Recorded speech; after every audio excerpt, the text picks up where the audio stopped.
been over a week since I've posted. I wanted to get you all up to date with my progress on my digital project of learning how to crochet. I showed you my first hand at single stitch crochet, and I considered this to be a fail. It was twisty and turning and just wasn't going the way I wanted to go. Next, I completed a single stitch crocheted washcloth. However, I'm still not happy with the results.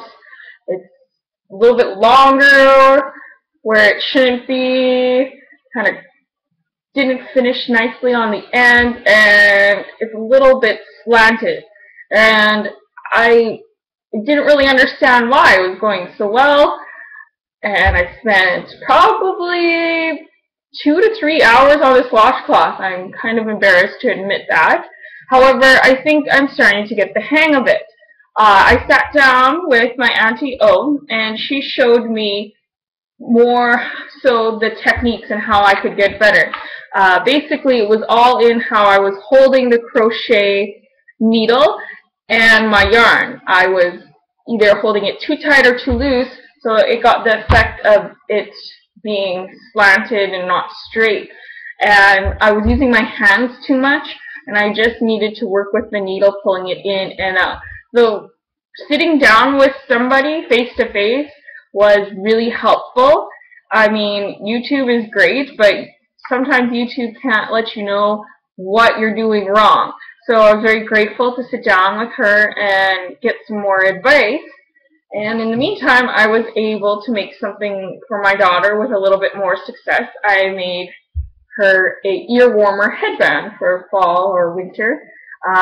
It is also single stitch crochet with some chains in it to get the effect of the openness, the holes. I still see some issues with my crocheting where it's not as straight as it should be on the end, and as the advice I was given is because I'm holding my yarn too tight and then too loose, so I have to be consistent. I'll post a picture of my daughter wearing the little ear warmer. It's very cute. I wanted to make this ear warmer stand out, so I learned how to make a crocheted flower. It was very easy. All I did was YouTube a video on making a flower for beginners, and it was a 20-minute video, and it literally went step by step by step. I followed it, and I had great success. I think that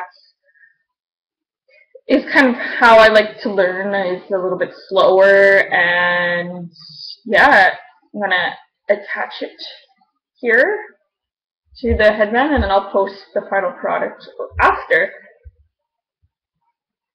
My next project that I'm working on is something for myself, and it is a new stitch in crocheting that I learned. I thought there would be a big difference in the stitches, but it really isn't that big of a deal. One I wouldn't say is easier than the other.